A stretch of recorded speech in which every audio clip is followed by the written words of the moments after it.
불평등 조약. 불평등 조약이란 강한 나라가 약한 나라의 종속에 가까운 지위를 강제하는 조약을 말합니다. 우리나라도 힘이 없다 보니 예로부터 많은 불평등 조약을 맺어왔습니다. 1876년 고종 13년에 일본과 맺은 병자수호 조약을 시작으로 최근의 주한미군지 위협정에 이르기까지 우리에게 불리한 조약들이 강대국들의 힘에 밀려 많이 체결되었습니다. 비단 우리나라뿐만 아니라 역사상 힘없는 나라들은 이 불평등 조약 때문에 많은 어려움을 당해 왔었습니다. 터키와 서유럽 제국이 체결한 영사재판 조약이랄지, 아편전쟁 결과로 영국이 중국에 강요한 난징조약 등을 들 수 있습니다. 이런 불평등한 조약은 근세에만 있었던 것은 아닙니다. 고대 세계로 가면 훨씬 더 심각한 양상으로 나타나는 것을 볼 수 있습니다. 고대 근동 세계에서는 거해종과 비슷한 조약 관계가 성행했었는데, 한 예로 바벨론의 느부갓네살과 유다의 마지막 왕인 시드기야의 관계를 들 수 있습니다. 정복자 느부갓네살과 그가 세운 유다왕 시드기야는 종속관계가 유지됩니다.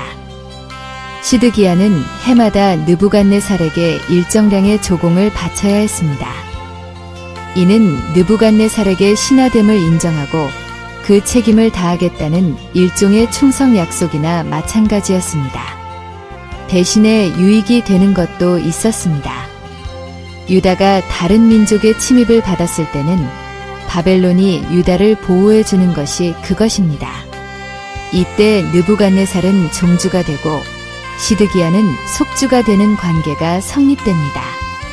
그러나 이런 조약 관계가 파기될 때는 종주는 속주를 무자비한 방법으로 다스리곤 하였습니다. 실제로 시드기야는 느부갓네살을 9년 동안 섬기다가 배반하고 말았습니다. 무슨 이유에서인지는 모르지만 예레미야 선지자의 간곡한 만류에도 불구하고 바벨론과 맺은 조약을 파기하고 애굽을 의지하는 쪽으로 결정하였습니다. 결국 유다는 바벨론의 심기를 건드렸고 그 결과는 참혹하게 나타나고 말았습니다. 징벌을 나온 느부갓네살에게 잡혀온 시드기야는 목전에서 자식들이 참혹하게 죽는 장면을 목격해야만 했고, 그 후에 두 눈이 뽑히고 바벨론으로 끌려가는 수모를 당하게 됩니다. 이로써 바벨론 70년 포로 생활이 시작된 것입니다. 비단 국가 간의 조약이 아니고 개인 간의 약속이라 할지라도 고대 근동에는 이런 풍습이 있었습니다. 언약의 중요성에 따라서 언약 당사자들이 짐승을 잡아 반으로 쪼개 벌려놓고 그 사이로 당사자 간에 통과하는 의식이 있었다고 합니다. 그것은 그만큼 약속이 중요함을 강조하기 위함이었고, 또 하나는 이 약속이 지켜지지 않았을 때 쪼개진 짐승과 같게 될 것이라는 상징적 의미가 담겨 있었다고 합니다. 창세기 15장에는 유명한 헷불 언약 장면이 나옵니다.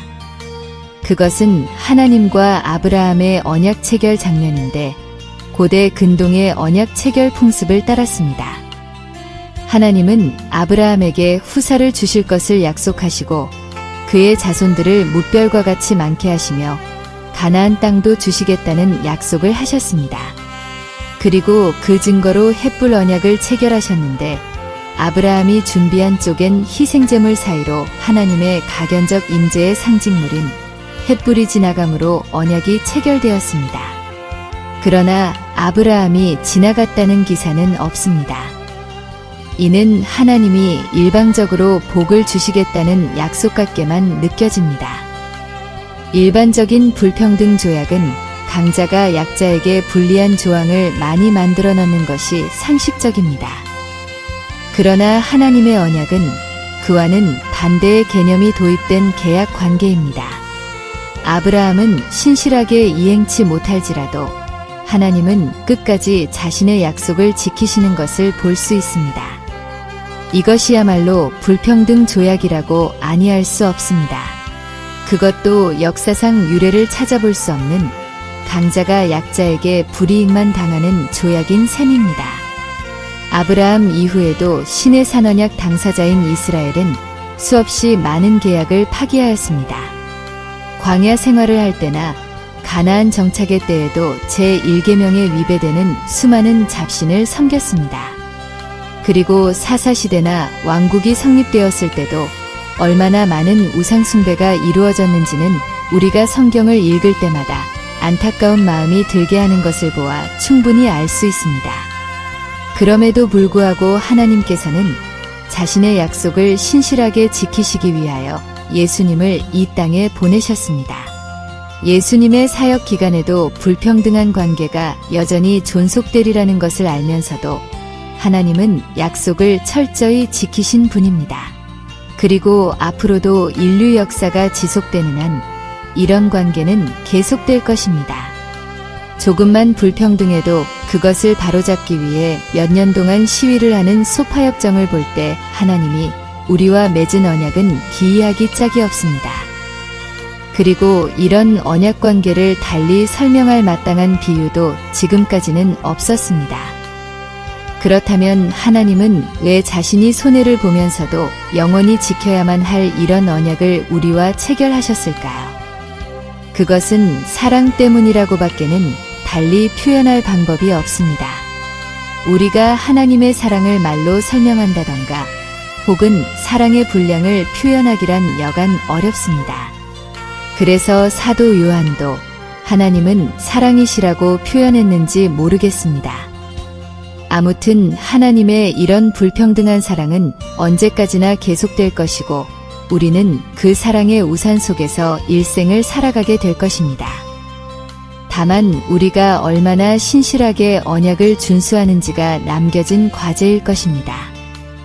이러한 불평등한 언약을 체결하시면서까지 우리를 사랑하시는 하나님의 은혜가 그저 감사할 따름입니다.